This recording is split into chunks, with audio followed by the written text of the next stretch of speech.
नहमदुहु व नसल्ली अला रसूलिहिल करीम। एबटाबाद से मुख्तार अहमद अत्तारी साहब हैं, उन्होंने सवाल किया कि अगर कोई शख्स महफिल मिलाद में शिरकत नहीं करता, महफिल मिलाद नहीं करवाता, जुलूस में नहीं जाता, घर में जुनिया नहीं लगाता, लाइट्स नहीं लगाता, तो क्या ऐसा शख्स अहले सुन्नत से खारिज हो जाएगा?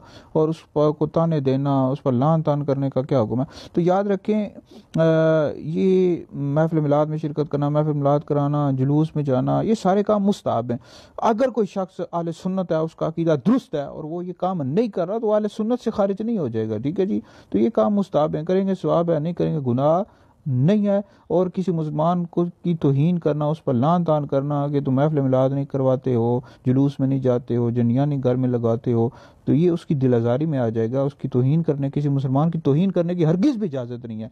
मौजमुल औसत की हदीस है, नबी पाक अलैहिस्सलाम ने फरमाया कि जिसने किसी मुसलमान को तकलीफ दी, उसने मुझे तकलीफ दी, जिसने मुझे तकलीफ दी, उसने अल्लाह रब्बुल इज़्ज़त को तकलीफ दी। लिहाजा अगर कोई शख्स अहले सुन्नत है, उसका अकीदा दुरुस्त है, तो वो ये काम नहीं कर रहा, तो अहले सुन्नत से खारिज नहीं हो जाएगा। ठीक है जी। और ना ही किसी मुसलमान को ताने देना, उस पर लान तान करने की हरगिज़ हरगिज़ भी इजाज़त नहीं है।